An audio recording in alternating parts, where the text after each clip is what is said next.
Every generation has voices that rise to shape the culture around them. Some do it quietly, others with bold conviction. Charlie Kirk was one of those voices, a young man who stepped into the national stage with fire, faith, and vision.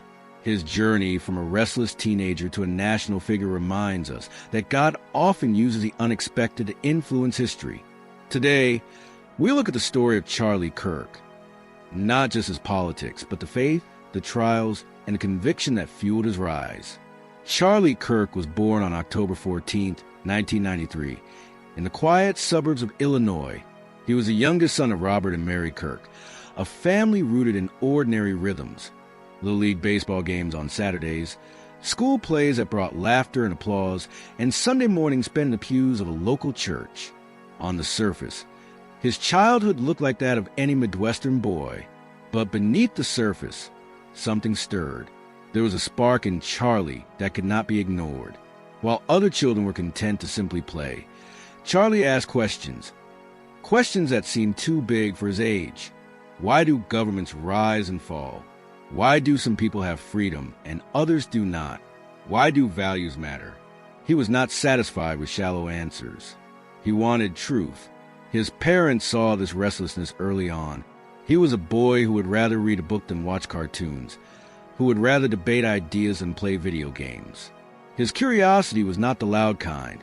It was the deep kind.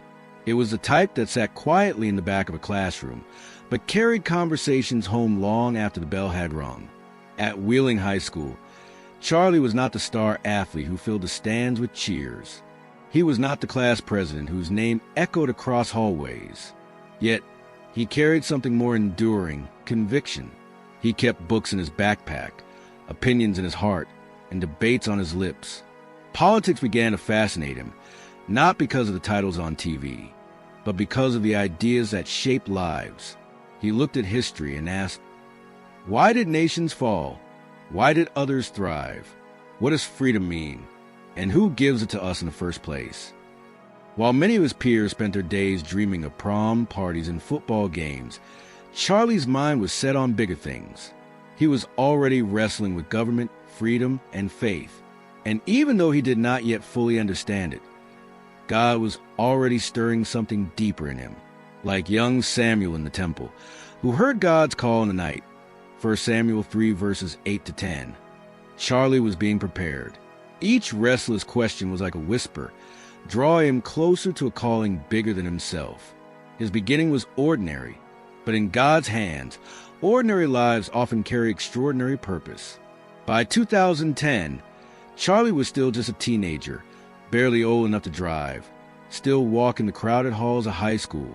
Yet while his classmates were worried about exams, dances, and college applications, Charlie was already peering beyond the horizon. That year, he signed up as a volunteer for a U.S. Senate campaign. To most, it was an odd choice for a teenager. The work was not glamorous. Long days of handing out flyers, knocking on doors, making calls to strangers who often hung up. Yet for Charlie, every moment felt alive. He was watching the machinery of politics from the inside. He could see how ideas, when coupled with action, could stir a community, shape a conversation, and ultimately change a nation. Somewhere between the worn-out shoes and late-night strategy meetings, something clicked inside him. He realized, if young people don't speak, their future will be written without them. That truth struck him like lightning. It was not enough to sit on the sidelines and hope for the best. Silence, he realized, was a decision too, a dangerous one. But this fire in him was not just ambition. It was conviction. He felt God was stirring his heart, pressing him to act, like Jeremiah of old, who confessed, "His word is in my heart like a fire shut up in my bones. I am weary of holding it in. Indeed, I cannot." Jeremiah 20 verse 9. Charlie knew he could not ignore the pull. He didn't wait for permission. He didn't wait for a diploma or for someone older to hand him authority. Instead, he stepped into the arena with the tools he had: energy, faith, and courage. For Charlie, politics was no longer a distant conversation on television. It was personal. It was real. It was a calling. And with each door he knocked on, Each conversation he held and each small act of service, the fire inside him grew. God was awakening a voice that would soon echo far beyond his Illinois hometown. In 2012, just 18 years old, Charlie faced a crossroads. Many teenagers were simply figuring out their majors or applying to colleges. But Charlie felt an urgency burning inside him. While others were preparing for exams, Charlie was preparing for a mission. That year, together with mentor Bill Montgomery, he co-founded Turning Point USA. At first, it looked like nothing remarkable, a small idea whispered in living rooms, written on notepads, prayed over quietly. But Charlie's vision was bigger than what his circumstances showed. He looked at college campuses and saw that most voices leaned in one direction. He felt young people were being shaped by one narrative, without being exposed to balance, discussion, or truth. Where many saw an impossible tide, Charlie saw an opportunity. At first, it was humble. A handful of folding tables set up at student fairs, stacks of flyers that often went ignored, and long days of explaining the same mission over and over again. There were times he wondered if anyone was listening. There were days when rejection stung. Yet, Charlie pressed on, and slowly, momentum began to build. His boldness sparked conversations. His debates caught attention. His courage inspired others to join. What began as a flicker turned into a flame. Charlie's journey echoed the story of David standing before Goliath, 1 Samuel 17. David was not chosen because of his size or background, but because of his faith and courage. While Saul's army saw an unbeatable giant, David saw a battle where God would be glorified. In the same way, Charlie stepped forward not with diploma, not with political status, but with conviction. He believed one young voice, on fire for truth, could change the future. This was more than politics. It was a turning point in Charlie's destiny, a moment where calling collided with obedience. He wasn't just building an organization. He was stepping into the purpose God had ignited within him years before. Charlie Kirk was no longer just a teenager with passion and a dream. The years of passing out flyers, debating on campuses, and staying up late strategizing had transformed him into something more, a leader of a growing movement. Crowds gathered when he spoke. Some came to cheer, others to argue, and still others to protest. What had once been small student fairs now became packed auditoriums and national conferences. The young man who once carried books and quiet convictions now carried a microphone, a message, and a mission. Charlie poured his convictions into writing. His books, Time for a Turning Point, The Campus Battlefield, and The College Scam, were not just paper and ink. They were bold declarations. Each book asked hard questions, exposed challenges, and offered young people a vision for something different. He was not writing for applause. He was writing to awaken a generation. But as with every rise, opposition came. Universities began pushing back, some shutting doors to his message. Media outlets criticized him, painting him with labels and distortions. Protesters lined up outside his events, chanting loudly, hoping to silence his voice. Some called him courageous. Others branded him dangerous. The higher he rose, the fiercer the resistance became. And yet, Charlie never stepped back. He had come to see culture as a battlefield, one not fought with swords or spears, but with ideas, convictions, and truth. He recognized a deeper war beneath the noise. It wasn't simply politics versus politics, or left versus right. It was something much greater, a struggle of values, morality, and faith. The words of Ephesians 6 verse 12 became more than a verse he had read. They became the lens through which he saw the world. For our struggle is not against flesh and blood, but against the rulers, against the authorities, against the powers of this dark world, and against the spiritual forces of evil in the heavenly realms. Charlie understood this wasn't about defeating people. It was about standing against lies, deception, and darkness with the light of truth. And so, with prayer in his heart and boldness in his steps, he kept showing up. Every stage became a pulpit. Every book became a sermon. Every debate became a chance to plant a seed of truth in the minds of students searching for meaning. Beyond the rallies and the heated debates, there was another side to Charlie Kirk, one not always captured by cameras or headlines. At the heart of the public figure was a man of faith. Charlie never hid that his evangelical convictions shaped his worldview. He often spoke of God's providence, reminding listeners that his path was not crafted merely by strategy or ambition, but by grace and guidance. In May of 2021, Charlie took a step that would forever change his life. He married Erica Francois, a woman of deep faith and purpose, whose strength matched his own. She was not just a partner in life, but a partner in mission, a believer who shared his convictions and supported his calling. Their marriage became a testimony to what it means to build a Christ-centered union in the midst of a busy public life. Together, Charlie and Erica welcomed their first child, a daughter, in 2022. 2 years later, their family grew again with the birth of their son in 2024. The man who had once poured all his energy into campuses, rallies, and debates was now also pouring himself into bedtime stories, baby giggles, and the tender responsibilities of fatherhood. Charlie was not just a public voice. He was a husband, a father, and a disciple of Jesus, learning daily what it meant to balance the heavy weight of national influence with the simple warmth of home.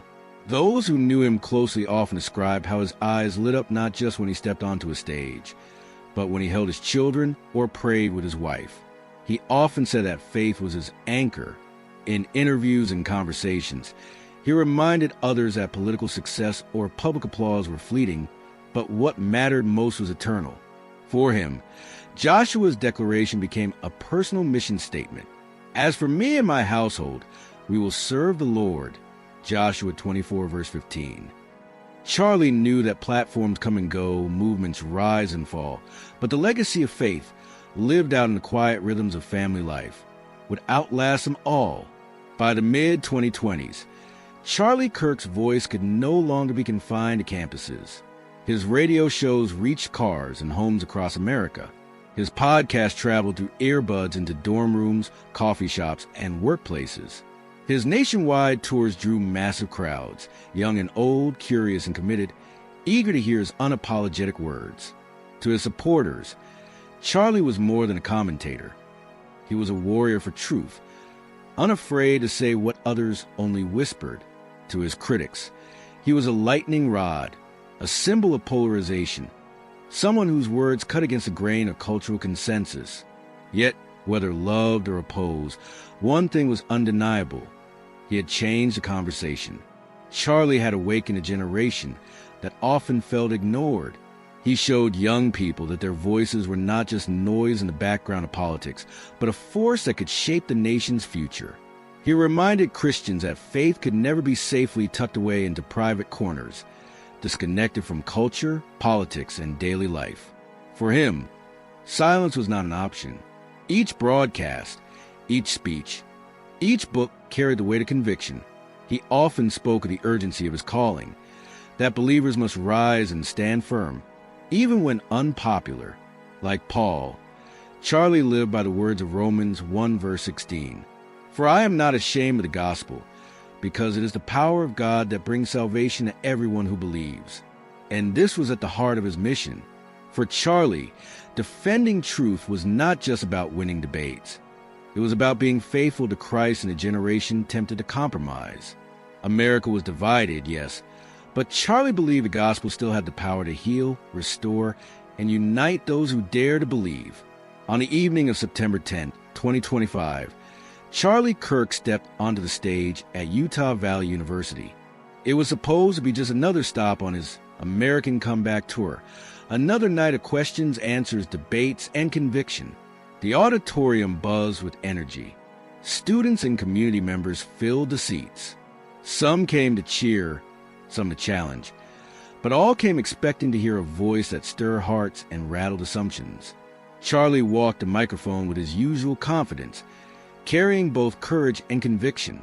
His words, as always, cut through the noise of culture and called people to think, to question, to stand. The atmosphere was alive with tension, with passion, with anticipation. But then, In a moment no one expected, the night turned. Chaos shattered the air. Shots rang out. Screams replaced applause. Panic rushed through the room. And in those few terrible moments, the man who had once been a restless teenager in Wheeling, Illinois, who had built a national movement and given countless speeches, fell silent. Charlie Kirk's earthly life ended at just 31 years old. For his family, his friends, and the thousands who had gathered that night, the loss was unimaginable. A husband, a father, a leader, a voice, gone. And yet, for those who shared his faith, there was a deeper truth, that while his earthly race had ended, his eternal life had only just begun. The Apostle Paul's words seemed to echo through the grief. I have fought the good fight. I have finished the race. I have kept the faith. 2 Timothy 4 verse 7. Charlie had indeed fought. He had stood unashamed of the gospel. He had battled not just in politics, but in the greater struggle for truth and light in a world filled with darkness. And though the gunfire had silenced his voice on earth, his testimony of conviction, of courage, of faith could not be silenced. His earthly chapter closed that night in Utah, but heaven welcomed him home. The news spread like wildfire. Phones buzzed, headlines flashed, and social media overflowed with shock. Across the nation and even beyond, tributes, tears, and anger poured out. For some, they had lost a friend who walked with them through personal battles. For others, a mentor who had challenged them to think more deeply, to stand more firmly. And for countless young people, they had lost a fighter, someone who had given them the courage to raise their own voices in a culture that often told them to sit down and be quiet. Charlie's life was not without controversy. He was bold, sometimes divisive, often in the middle of firestorms. But in the end, what stood out was not the criticism, but the conviction. His was a life that mattered, not because it was perfect, but because it was lived with purpose. A voice that refused to be silent, even when the cost was high. From the hallways of Wheeling High School, to the bustling campuses of America, to the homes of millions who tuned into his daily broadcasts, Charlie left a mark that cannot easily be erased. His story reminded the world that history is not only written by presidents or generals. Sometimes it is shaped by a restless young man with a vision, a conviction, and faith in a God who calls ordinary people to extraordinary things. And though his earthly voice has been silenced, the echoes of his life remain. His influence carries on in the movements he started, the lives he touched, and the family he left behind. His story still calls to the next generation. Stand, speak, believe. The writer of Hebrews spoke of Abel, saying, though he is dead, he still speaks. Hebrews 11 verse 4. Charlie's life carries that same truth. Though he is gone, his testimony continues to speak. It speaks of courage. It speaks of conviction. And most of all, it speaks of faith. Faith that one young believer, surrendered to God's purpose, can ignite a movement that changes the course of a nation. Charlie Kirk's earthly chapter has come to a close, but the book of his influence is still being written. His conviction, his courage, and his faith live on. In the movements he birthed, in the countless young people he emboldened, and in the family who carries his name forward with love and hope. From a restless teenager in Wheeling, Illinois, to a national voice that echoed across campuses, airwaves, and stadiums, Charlie's story reminds us of something profound. History is not only written by the old, the powerful, or the established. Sometimes it begins with the fire of the young, with one voice that dares to speak when silence is expected.